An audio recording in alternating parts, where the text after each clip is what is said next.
So, assalamualaikum. Good morning. So, welcome to Siromon Island. Siromon Island is ang kahulugan, yung sea is sea water, yung room is kwarto, then yung moon is buwan. Kasi ang nagbigay ng pangalan dito sa Siromon Island, isang Amerikano na noong unang panahon, nagpunta siya dito. So, yung mga ninuno namin, kasi mga illiterate man yun for excuse noong unang panahon, so sila ang nag-meet dito sa shore. So, medyo sir, hindi nagkaintindihan sa tanong. Kasi ang tinanong sa kanila kung anong pangalan ng isla. So, tinuro yung dagat. So, okay, that's sea. Pagtanghali, dinala sa kubo. Tanong pa rin ano ang pangalan.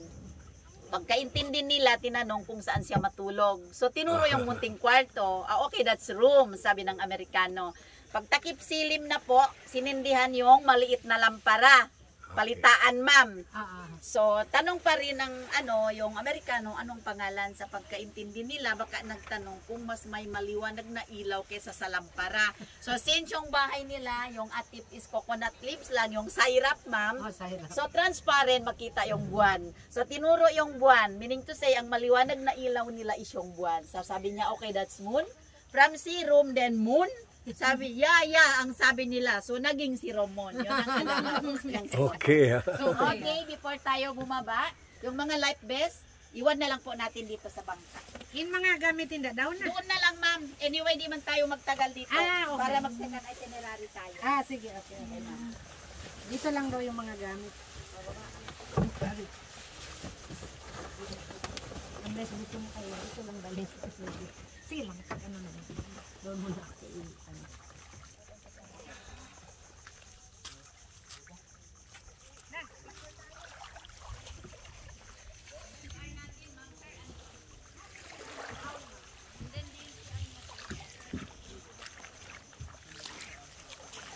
Tree house. Siromon Island. Ganda. Grabe. Guys, dapat talaga pumunta talaga kayo dito. Isa lang ito sa mga 11 or 11 islands. Very exclusive. Minimal lang ang payment para sa package. And yet you get this pristine beach na ang feeling mo parang sayo lang. Exclusive lang sayo. You should really go here, come here.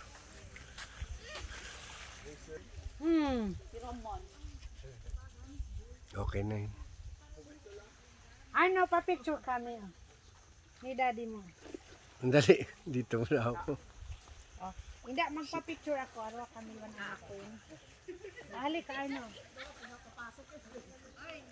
Ganda dito guys. Parang comparable sa mga resorts. O mas maganda pa. Ha? Kung sabihin mo lang yung Cannes sa France. Yung sinasabi nila French Riviera. Kahit yung Monaco ay kayang-kaya ilaban itong beach natin dito. Siromon Island. Ha? Monaco, Cannes. Ha? Nice o Nice. Kaya kasi yung mga beach doon, swerte lang sila sa France. Saan tawag nila French Riviera. Siyempre, fronting the Mediterranean Sea. Or yung sa Spain, yung Costa del Sol. Kumbaga, pinupuntahan na talaga ng mga tao yan. Parati na yan kinocover ng mga media.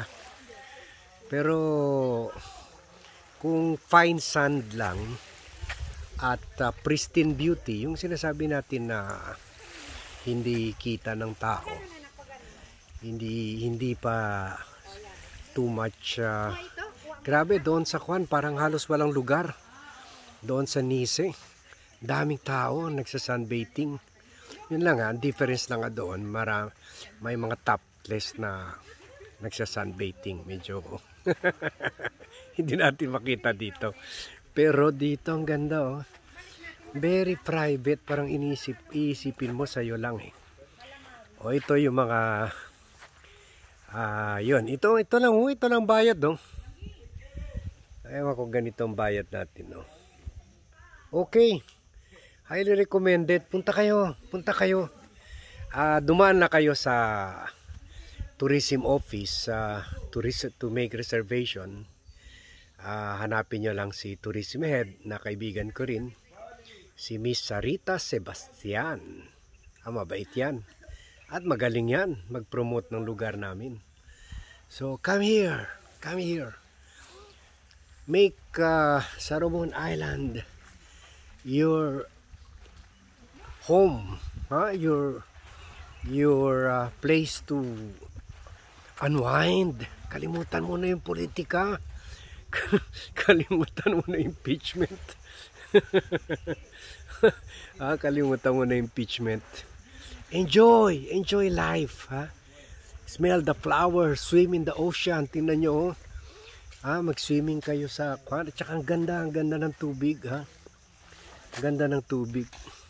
Very clean. Malayo talaga sa sibilisasyon. Isipin nyo, mag-swimming kayo dyan. Pagkatapos maghanap-hanap kayo ng crabs. Meron naman CR dito rin.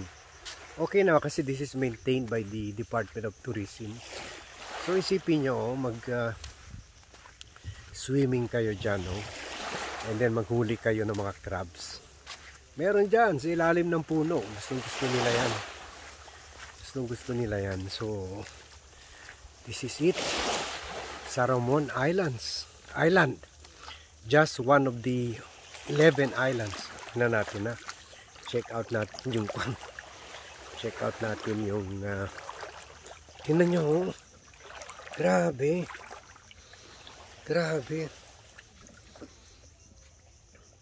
wala pang mga natutulog pa yung mga gisingin natin. Nandun na yung mga crabs, kita nyo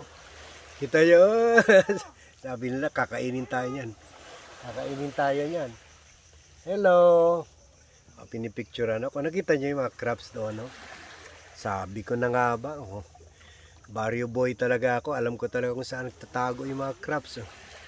Di ba marami sila kanina. Andun pa, ang daming crabs dito, grabe. Pwede na natin ito lutuin mamaya. Nagtago na. Kita na ako, Camera shy. Relax muna si Bad, At parati yung sinasabi, Bad, bakit puro foreign country na lang pinopromote mo? Nagkataon lang, gusto rin tayo. We want to see the world. Pero sa totoo lang, Boracay, Palawan, may laban ng Zamboanga. Problema na syempre namin dito, yung image. Sabi nila dito daw sa island na ito, mga islands na ito, may marami daw mga rebelde. Wala nga, andito nga si Bat. Safe na safe nga. Dala ko pa yung buong pamilya ko, yan, naghahanap tayo ng crabs. Nandun pa isa. Ayan. Crab. Mamaya, hunting tayo ng crabs. Diba? Nakita nyo? This is Salomon Island. Narinig nyo naman yung story about this island. It's quite beautiful. Come here. Make reservations. You have 11 islands. 11 islands for you to explore. For you to walk through. Forget everything. Forget traffic. Forget your boyfriends, girlfriends. Not your family and children. Forget Cheese Escudero. Forget Sara Duterte, Digong, The Hague, ICC. Just relax, just enjoy. May mga cottage dito. So, yan, enjoy muna tayo with the family. So, ito ang paunang vlog natin. Isa lang sa mga isla sa Salomon Island. So, thank you very much for joining me this vlog. O, tingnan nyo. Andun si Sir. Thank you. Ilan kayo dito? Isa lang, Sir. Isa lang. Safe naman dito ngayon, no? Tingnan nyo. Very safe daw. Thank you. Meron pang tree house dito. Yan. Sige guys, This is it. From Salomon Island. This is the vlogcaster O sila, galing na sila dito. Enjoy na sila. Mag-explore pa sila. 10 more islands. Kasi first island lang ito to explore. So thank you. Thank you very much everyone for watching. Thank you very much for joining me this vlog. And see you in my next vlog.